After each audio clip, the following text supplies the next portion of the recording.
So let's go through my yarn bookcase since you guys didn't get to see me finish putting things in.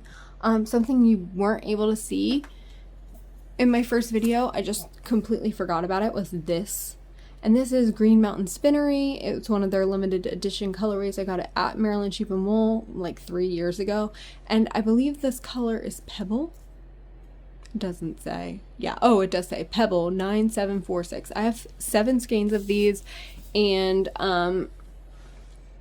I got it to make the Dustland sweater, and I hated the feel of it on my skin. So I started a shawl, and I've never made a shawl. I don't wear shawls, so I don't know why I did that. But anyway, so that's also probably going to be for sale, but it's filling out my yarn shelf very nicely. These are full skeins, or mostly full skeins. This is White Peppercorn by Miss Babs. I used about 50 grams of this, but it's a 250 gram skein, so it's still big enough to be up here. And then all of this is my hand spun. This is my hand spun. The stuff to make the Midland cardigan, or the stuff that I ripped out of my Midland cardigan that I'm going to use for the Fidalgo sweater pullover. And then my animals that I've knit or crocheted, and an award I won from the Maryland State Fair for knitting. And then we've got this cabinet, or this shelf, that just looks like a hot mess. And one day I'll figure out what to do with these bobbins, put them in a different place, but I need to clean out my fiber stash a little bit before I do that. And then this will not look so junky.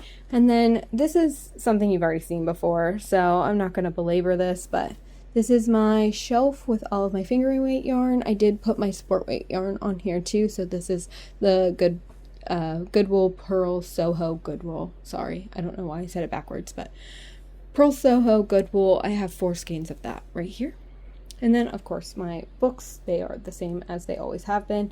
Please ignore my awful needle keeping. I need to put that back into my leather binder, but I haven't, because I'm lazy. So that's all for right now, my little plants, and I'll see you in the next clip. Okay, so I did get all of my scrap yarn sorted, at least most of my scrap yarn sorted, and what I did was I put them in these little drawers that I can pull out.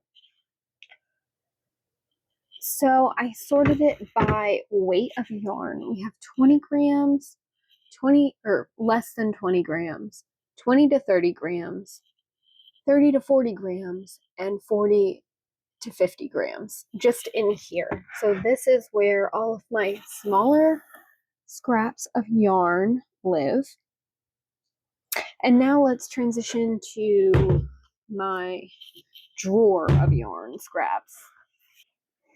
So in here we have more scraps, and I've done this by weight as well. So this is 50 to 60 grams, and you'll see my full skeins of knitting for olive in here, and then like thread. Then I have 60 to 70 grams, and anything around it is more than that. You'll also see in the very back there, that is my very first hand spun. It's really ropey and not really nice to work with, but I want to keep it. So there is the rest of my scraps.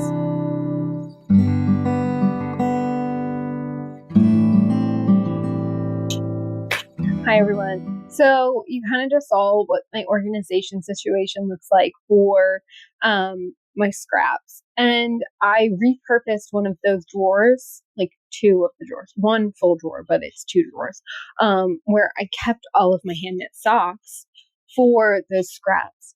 And there's multiple reasons why I did that. I found that I wasn't wearing my hand knit socks because they were down here instead of upstairs. So when I get up in the morning, I go and pick out a pair of socks and I wear those.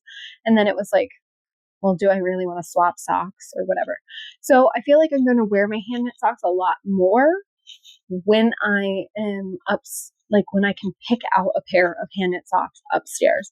So that was part of the motivation. The other motivation was I really needed the scrap area to do that. So it is what it is. So what we're going to do now is we're going to go through every single one of my hand knit socks that I currently have in this house. We're going to choose if we're going to keep them or if we're going to donate them. You can kind of tell by the state of the sock whether I want to keep it or want to donate it. I've also tried on every single one of these socks before I started this. I'm on my lunch break, so I'm kind of just trying to get through this as quickly as possible. But I was not going to show you my foot on camera. Like, someone somewhere would probably pay for that, so you don't get it for free, okay? So we're going to roll through really quickly. Right next to me is every sock that I'm going to keep in this bag. I have all the socks that I'm going to donate. And when I go to donate them, I'll probably donate them to a women's and children's center because I have a very small foot. I wear a US women's size 5. And I think that's like an EU 35. Don't quote me. I don't wear fancy shoes, so I don't actually know. Behind me, you'll see the start of the Gnome Advent calendar. And I think that's all you need to know. Yeah, a lot of these socks in here that I'm going to donate are not finished. I mean, the knitting is finished, but I need to weave in ends, and obviously I need to wash them. I'm not going to give unwashed socks to a women and children's center. They deserve the world. So if I know the name of the sock pattern, I'm going to tell you. If I think I know it, I'm going to tell you, and I will correct myself on the screen if I'm wrong. And then if I don't know it, I will put it on the screen. So post this, editing me is going to have a field day with this, but we're going to roll through it as quickly as possible. And we will start with my own sock designs because I'm keeping these. Shimmering Wave socks, 2 pairs of Frosty Cable socks, Budding Colorwork socks, Budding Vine socks, Cozy Harvest socks, Zodiac socks, and these are my basic bee socks. They're not quite right. They're a little too wide. I need to take away stitches, which is why this hasn't been released yet. So these are all of my designs. These are my designs that are like one-offs. This is not my design, but these are my one-off socks. So we'll start with the not my design. This is my Pokemon sock. It came out a little too wide for me, so I just started a whole new one. But I have this left over in case I want to make another, and I'll give them to someone. These are my samples for my Frosty Colorwork socks. I needed 3 samples because I have 3 different sizes. So the charts, I have 3 different charts. My very, very first Frosty Cable sock. This was my proof of concept. I tightened up a couple things. The stitch definition on this sock is just, it's great. And then I have my Budding Colorwork socks. So the 3rd sample you saw already. I just made a pair to that. I will keep all these. These are great because if someone wants these, like in my life, someone I know, I already have one done. I can just whip up a second one. It's funny, I don't ever wear my own designs because I'm terrified that, like, what if I need to make a sample photo or whatever? I could just knit another pair, but I don't. So, actually crazy. These were my own design, just my own numbers, but I used a broken seed stitch, helically knit, broken seed stitch. These are super fun. I actually made Mr. Craft a pair of these first. Now we have the Oxbow socks. This was Andrea Mowry's Thanksgiving knit along last year. The Pokemon socks that actually fit me. Pokemon yellow socks. Because they're Pikachu. With the Pokeballs on the back. I'm wearing a hat because my hair is like just dirty enough that I don't want to show it on camera. Sock Madness socks. I'm not sure what these are called. The foot's a little long, but they still fit me just fine. These I wear all the time, but I'm too lazy to evidently cut the ends because they are woven in. These are my conjoined sock twin socks. I love them. They fit like a glove. Sock Madness. More Sock Madness. These were hellacious to knit. Intarsia in the round. I really don't recommend anyone ever do this, but they fit like a dream. And this double thick folded cuff, so good. So these are a friend of mine designed. So Jess designed these, and they're smocked socks, so they're really nice. I think I'm going to butcher the name, but I believe they're called Oh Me Misrium socks. And again, I will put this on the screen. I will link these socks. Jess is a wonderful person, and these are super beautiful socks. These are more Sock Madness.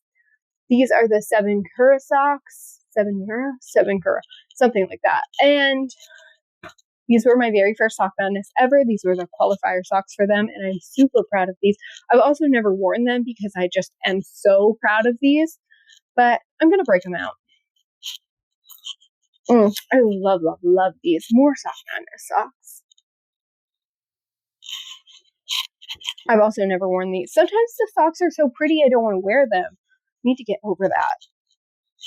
These are more Sock Madness. I believe these are the strawberry daiquiri socks. And again, I'm keeping all of these. All the bee socks. So I don't love these, but if I fold the cuff down,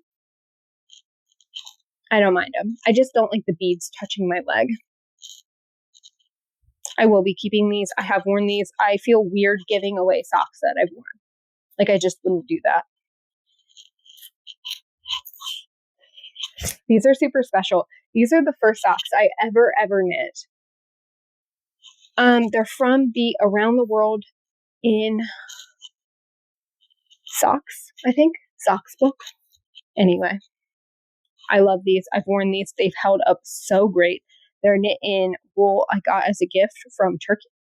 Well, from Greece, but it's Turkish wool.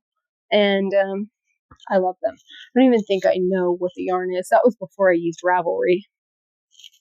I think this is the Fern socks. I've never worn these either, but I think it's time. I have worn these a fair bit. So this was the first sock pattern I ever purchased. Well, the first pattern I ever purchased. And they're the Barn Swallow socks. I think I knit them in Quince & Co., but I'm not 100%. More Sock Madness socks. These are so fun. No clue what these are, but they were part of the Addicted to Sock Knitting Facebook group Knit Along. I probably knit these in 2018, 2019. My own sock design, but I got the pumpkin chart from a different sock pattern. So I will link that. These are just my own vanilla shorties. I think these are the Cabley Wabley socks, but I'm not 100%. I have obviously not finished these off. The ends are woven in, but I need to block them. And I need to cut the ends. Sock Madness, if I didn't say that. And finally, the last pair of Sock Madness socks that I'm keeping are these. I believe this is called the Hydra Scale sock. And I think that they are wonderful. All right, moving on. Can you see my gnomes? That's a sneak peek of my gnome advent calendar. I just threw them in this bag to keep as much dog hair as possible off of them, but they're already covered. Like I said, I will be washing them in hyperallergenic soap. I'll wash them one by one.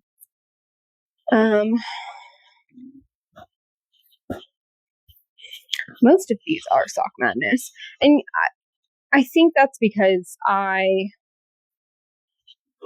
tend to knit quickly, or I pick a smaller size than I know I actually need in order to produce the socks more quickly. And it just is what it is. So we'll start with these. These are the Belief in Yourself socks, Sock Madness. And they are the reason that I am obsessed with single pass brioche.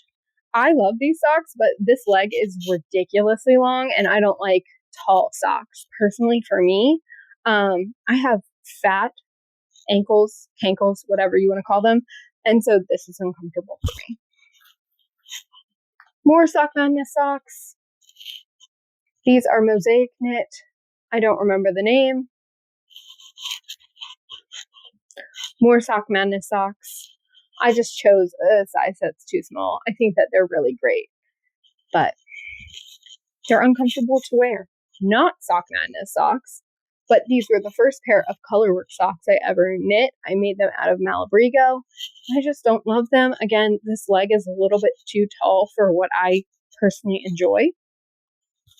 Another not Sock Madness sock. This was my own design, and it was part of the Magpie Fibers Beav Along, and I used the Evil Beaver colorway and the Score Bunny colorway in the Swanky sock base.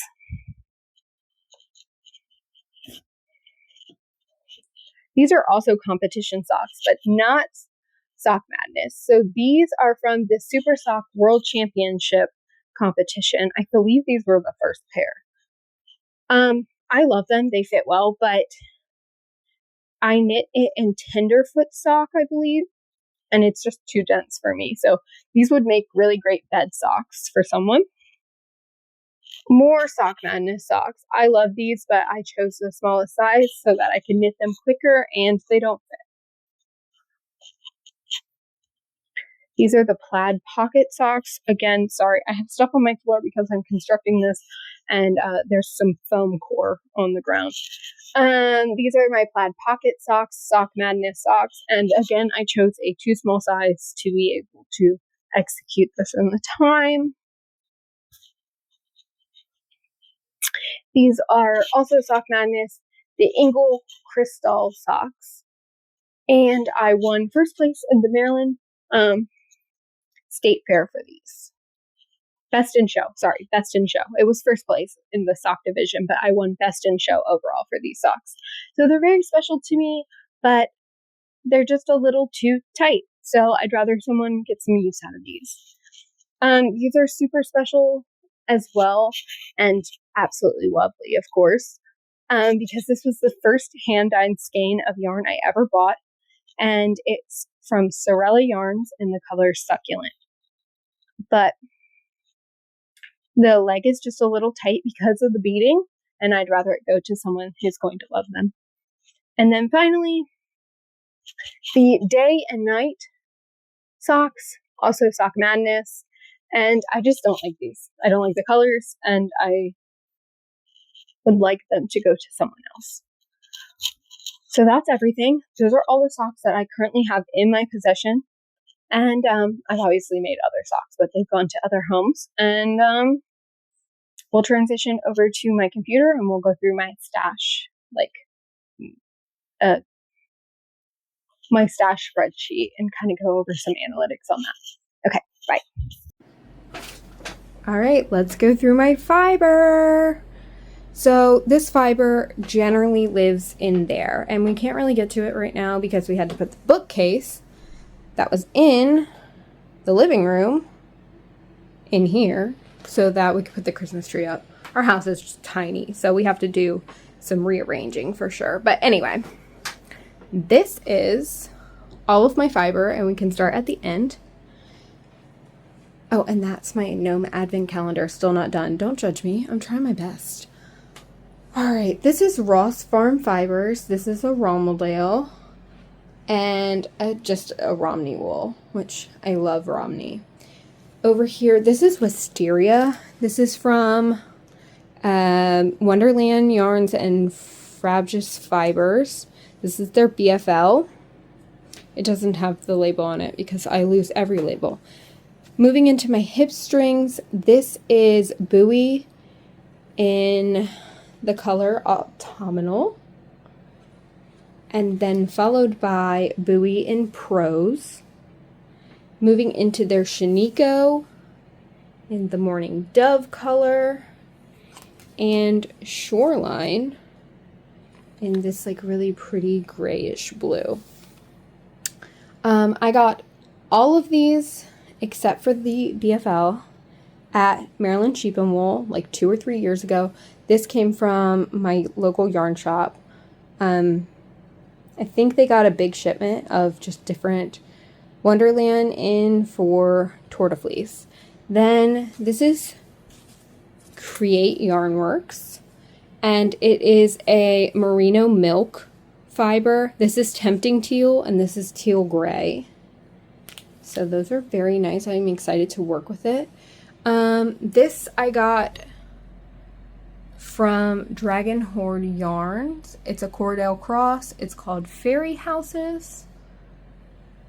Another Ross Farm fibers. This is Black Welsh Mountain. And then some Boss Kitty Floof, which is just 100% BFL. And this is Clockwork, and this is Bruiser. Oh, I'm sorry. This is Clockwork. This is Bruiser. Then I've got 3 unopened braids of Mithril on Super Floof, which is a merino silk blend. And that's also what I'm spinning.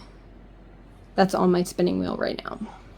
I've got 1 braid spun, and I'm spinning another currently, and I'll have 3 more to go. Then right here, this is Gary. We call him Gary, but it's really the Ashford merino silk in the color Sorbet. I have my Traveler crewneck knit out of this. It's 100% hand spun. And then Solitude wool. And this is Cotswold, which was the sheep on display 2 years ago at Maryland Sheep and Wool, which is when I got this. And finally, I just have this. I believe this is Ashford Cordale, and they come in huge bats of it at my local yarn shop. So I picked this up. I think this is pine green or something along those, and it's just 4 ounces of that, just for something to spin. And that is my fiber.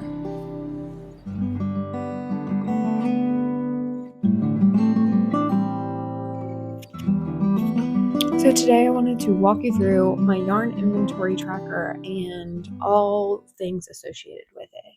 So first things first, I want to show you where I got this idea from and the template for it. So I went to the Nicole Chase blog and found that here. So I have edited the columns and made it my own and changed the color story as well. But this is the ultimate idea behind it, and I will link this her blog in the description.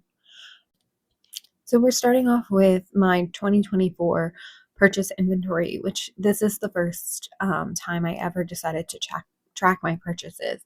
I believe I got everything for 2024, but not 100%. This is my master spreadsheet, and this is the big spreadsheet where I put all of my stash. I'm tracking metrics like the brand of the skein of yarn, the name of that particular yarn, the color, yarn weight, the material, what the yarn is made out of, the where I bought it from, the purchase date, the normal price, the purchase price, and then the total cost is a calculation based off of the purchase price and the number of skeins.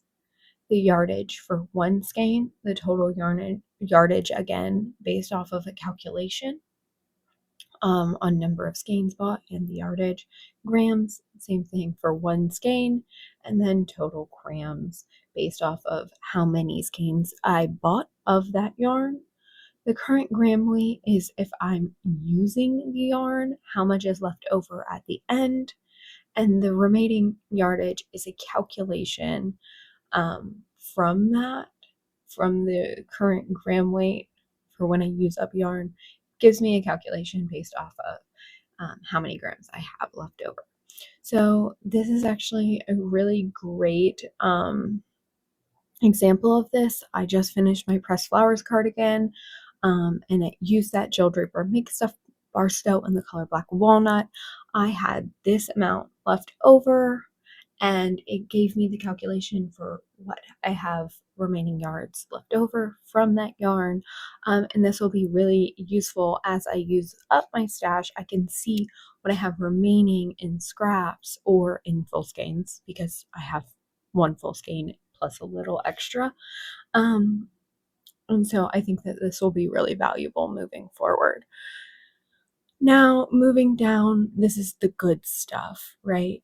I'm getting to the end of this. You can see my total skeins over here, and you can ignore these numbers because obviously not all of the current grams are in. I have approximately 14,000 grams, 51,000 yards, and I've approximately spent $2,000 based off of every full skein in my stash. Obviously, this is not a complete metric because it doesn't capture everything that I've used previously, and it also doesn't capture everything because I didn't have the metrics for that, or it was given to me as a gift. So moving over, this is where I do all my calculations. Let's make it dark so you can see it. Okay, so I'm capturing how many skeins of each weight of yarn do I have, and then also when I bought that yarn, what month, what year. And I'm using this as the data for my charts, which I will show you now. Also, I'm showing you just how many skeins I have in my favorite types of yarn. Okay, so I have my yarn weight pie chart, which is my favorite, so I can see exactly how many skeins of each weight I have in my stash. Obviously, fingering is going to be the biggest category because that's what I buy the most of. And then I also have my skeins per month. You can see September here is the outlier. It's because I brought those 16 skeins of the DK weight cotton for the Irish crochet jacket that I wanted to make. But everything else really makes sense. In May, that's when Maryland Sheep and Wool is, so I will be buying a lot of yarn there. And then November is my birthday month, but it's also when the Black Friday deals happen. So I do think that this is a pretty accurate measure of my spending and when I am generating the most amounts of, when I am buying the most amount of yarn. Now we're going to switch over to my purchase inventory because I just want to show you a different metric that I am capturing in these purchases, and that's also my cost per month. So 2025, my cost per month, I like this just because I like to see what I'm spending and when I'm spending it. So this is a good breakdown and hopefully will help me in the future make smarter decisions and not just because Maryland Sheep and Wool is around. Now we're going to move to my fiber inventory, and this is much the same. I'm tracking pretty much the same things, the brand, the name, the purchase price, the material, all of that. The only thing that's different is my yardage, which I will input when I actually spin up that braid. And then I also have just braids per month. This also makes a lot of sense because Maryland Sheep and Wool, they have wonderful fiber vendors there. A lot of them are part of the Shave 'em to Save 'em initiative, and that happens in May. And then in August, you see an uptick as well, and that's most likely because Tour de Fleece has ended and I am replenishing my stash. Okay, so thank you for watching, and I hope this was interesting for you.